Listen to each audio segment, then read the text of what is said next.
Alors ici on est à Reishofen devant le château de Dietrich et là il y a les compagnons de bord et ils montrent un peu et c'est un projet réel. Alors ils font pas le travail pour rien. Ils montrent un peu avec différentes méthodes comment on peut faire ça. C'est un savoir-faire qui a presque un peu disparu. Et il montre qu'on n'a pas besoin des outils trop sophistiqués pour le faire. Ils le font avec une scie circulaire là, ou pour les tuiles, les ardoises là derrière. C'est un équipement qui coûte pas cher et c'est uniquement quand on sait comment l'utiliser, justement on peut faire des assemblages de ce style-là. C'est très demandé pour la rénovation des anciennes maisons, le colombage, il y a quand même encore pas mal et qui demande beaucoup d'entretien par des entreprises qui maîtrisent aussi cette technique parce qu'on ne peut pas faire ça avec des nouvelles méthodes où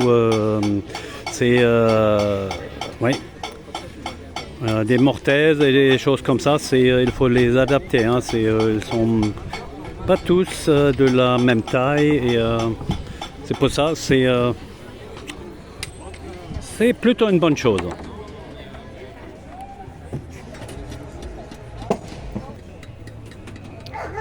Ici c'est une ardoise en forme de cœur, et on le fait avec des marteaux.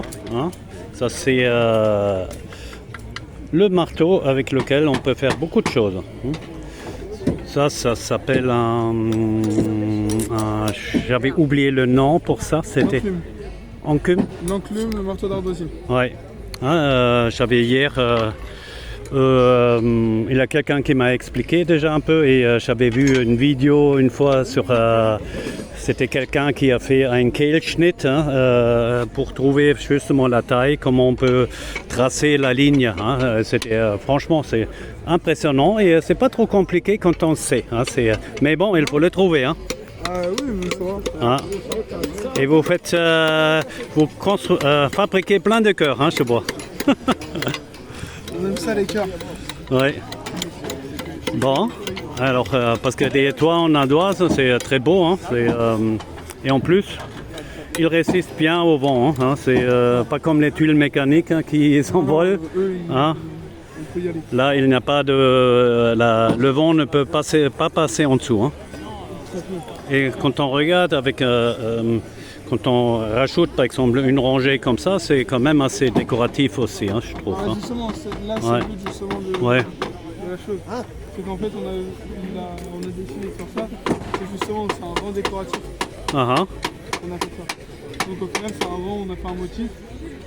Si vous voulez, c'est un peu comme un style un peu de la Chopin. Je sais pas si vous voyez. Ouais. Les toits en Chopin, ça fait un peu le même style, mais que sur un seul rang. Ouais. Et après, c'est comment on appelle ça un épi, oui, je crois à l'époque il y avait c'était une question avec l'énergie quelque part. Je ne sais pas exactement quoi, mais je vais le trouver encore. J'avais trouvé quelqu'un qui avait eu des connaissances là-dessus. Je ne suis pas capable de le répéter aujourd'hui, mais je vais voir.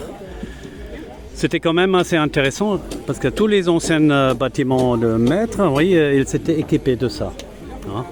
Et ils ne l'ont pas fait uniquement pour une question de décoration, il y avait encore une autre raison. Alors, les compagnons de devoir, en Allemagne il y a un équivalent, ce sont les Zimmermänner.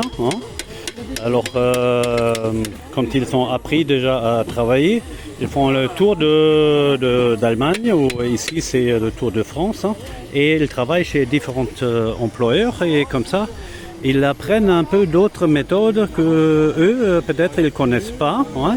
Et ils rassemblent justement un savoir-faire. Et pour ça, ces gens-là sont très compétents. Là sont ces fameux épis et les différents matériaux. Ça, c'est Ah bah oui, ça c'est le cuivre, hein, très joli toujours. Hein, et avec une pluie acide, ils deviennent vertes. Hein. Moi, je préfère dans cette couleur, hein, malgré que certains architectes ils aiment bien couleur verte, mais moi perso, je préfère en cette belle couleur rouge. Hein. Bon, alors on continue un peu. Alors ici, toutes ces pièces là sont pliées à la main. Hein. C'est hein. C'est beau à voir. Hein. Et ça fait des jolis capteurs, des antennes pour les énergies. Hein, et on peut mettre ça un peu partout. Hein. Et ouais, ce sont des outils hein, qui ne sont pas trop sophistiqués. Hein. Ça ne coûte pas une fortune. Avec ça, je crois qu'on peut faire des arrondis, je suppose, non? Ouais, hein? Faire des boules. Ouais, et avec ce marteau-là, je pense. Et comme ça, on crée des boules comme ça. C'est assez plaisant. Et là, on est dans l'atelier de ponçage. Hein. Un métal, quand il est poli,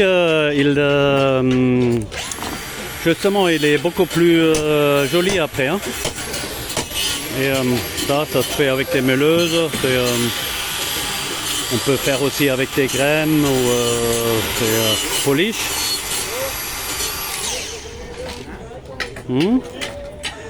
Là, on rentre dans l'atelier de la bière. Hein. Ça, c'est aussi important. Toujours, les compagnons de devoir aiment bien la bière. Hein. Ça, c'est plutôt un truc sympathique. Bonjour. Parce qu'une bonne bière, hein, ça donne l'énergie. Hein.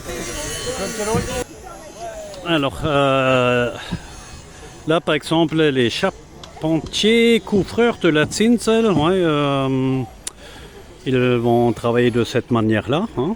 Et alors, si vous avez un chantier et vous voulez faire ça un peu dans les règles de l'art, hein, n'hésitez pas à faire un devis. Hein.